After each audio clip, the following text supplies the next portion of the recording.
미국 MD 참여는 감당할 수 없는 안보 위협과 재정 부담을 초래합니다. 1999년 한국 정부는 미국 MD 참여를 거부했습니다. 김대중 정권 초대 국방장관이었던 천용택 전 국방장관은 미국 TMD 전력화는 북한 미사일에 대한 효과적인 대응 수단이 아니며 주변국의 우려를 불러일으킬 수 있고 한국은 TMD에 참여할 경제력과 기술 능력이 없다며 한국의 미국 MD 참여 반대 입장을 분명히 했습니다. 실제로 TMD 참여를 위해서는 수백억 달러의 예산이 필요해 국가 경제가 감당하기 어렵습니다.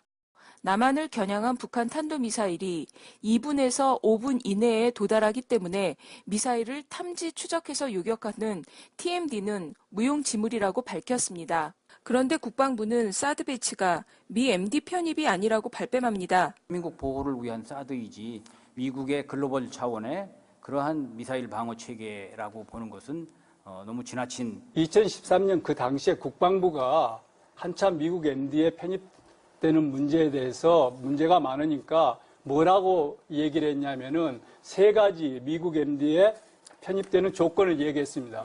X밴드 레이더를 배치했을 때 이것이 미국 MD에 참여하는 것이다라고 국방부가 분명히 얘기를 했습니다. 그 당시에 미국 관료들도 한국이 미국 MD에 참여하는 것은 레이더만 배치해도 가능하다. 한국에 사드 레이더를 도입한다라고 하는 것은 이것은 이미 미국 MD에 참여한다라고 하는 것을 국방부가 스스로 공식적으로 발표해놓고도 지금 이렇게 발뺌을 한다.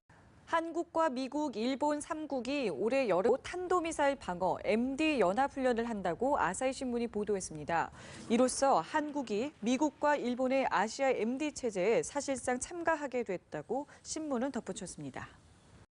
사드 한국 배치는 미국 MD에 참여하는 것입니다. 중국은 한국의 미국 MD 참여를 한중 관계의 마지노선이라며 반발하고 있습니다. 고고도 요격 시스템 사드의 레이더입니다. 사드의 눈이라 할 X밴드 레이더의 탐지 최대 거리는 3,000에서 4,000km. 중국 동북부와 러시아 일부까지 들여다보는 만큼 중국으로선 턱 밑에 칼날이 있는 것이라 마찬가지라고 주장합니다. 유사시는 물론 평시에도 미사일을 비롯한 주요 전력과 움직임이 속속들이 노출될 수밖에 없다고 중국은 생각합니다. 미국의 MD 전문가 포스톨 교수는 한국에 배치된 사드 레이더를 북한을 향해 고정해도 중국에서 발사된 미사일을 한반도 상공 북쪽에서 탐지가 가능하다는 분석을 처음으로 공개했습니다. 뿐만 아니라 한국에 배치된 사드 레이더는 중국에서 발사된 미사일을 3,000km 이상 탐지할 수 있어 중국의 위협이 될 수 있다고 밝혔습니다. 문제는 사드 레이더라는 게 같은 하드웨어여서 소프트웨어만 바꾸면 얼마든지 종말 모드에서 전진 배치 모드로 전환할 수 있다는 겁니다. 이렇게 되면 우리는 북한 미사일은 막지 못하고 미국을 공격하는 중국과 북한 ICBM의 발사 초기 좌표만 미국에 알려주는 역할을 맡게 됩니다. 그런데 일본과 정보 공유 없다던 국방부는 일본에 사드 정보를 넘길 수 있다고 합니다. 사드 레이더를 통해 수집된 정보는 미국은 물론 주일미군을 통해 일본에까지 즉각 공유됩니다. 한국 사드 레이더가 조기 탐지한 정보로 미국과 일본은 북한, 중국의 중장거리 탄도미사일을 보다 정확하게 한 번 이상 더 요격할 수 있게 됩니다. 결국 사드는 남한 방어가 아니라 미국과 일본을 지켜주기 위한 것입니다. 아베 신조 일본 총리는 오늘 박근혜 대통령과의 통화에서 고고도 미사일 방어체계 사드의 한국 배치 논의를 지지한다는 뜻을 피력했다고 교도통신이 보도했습니다. 우리 군이 사드의 주한미군 배치에 이어서 해군 이지스 구축함에 탑재되는 SM-3 함대공 요격 미사일을 도입하는 방안을 추진할 것으로 알려졌습니다.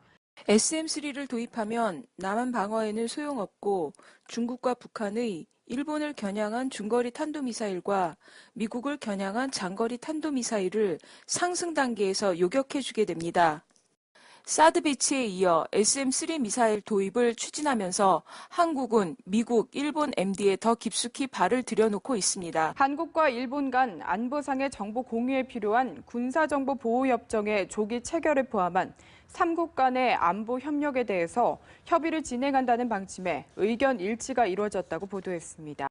한일 군사정보보호협정이 체결되고 한미일 공동작전을 위해 일본에게 군사정보를 넘겨주게 되면 한국은 민족을 등지고 과거 우리를 침략하고 식민지배했던, 그리고 또다시 한반도 재침탈을 노리는 일본과 사실상 군사동맹을 맺게 됩니다. 한국이 사드를 통해 MD랑 편입되면 미사일 정보를 기초로 한 한미일 삼각 군사동맹이 완성되고, 이 동맹은 북한뿐 아니라 중국과 러시아까지 겨냥할 수 있게 됩니다. 사드 배치를 중국과 러시아가 반대하고 미국과 일본이 환영하는 이유입니다. 미국은 이 때문에 조지 부시 대통령이 당선된 2001년부터 한국을 MD에 끌어들이기 위해 애써왔습니다. 그러나 역대 한국 정부는 미국의 요구를 애써 모른 척하며 MD 참여를 회피해왔습니다. 그러나 박근혜 정부는 MD 편입 쪽으로 급선회했습니다. 사드 한국 배치는 미국, 일본 MD에 편입되는 것입니다.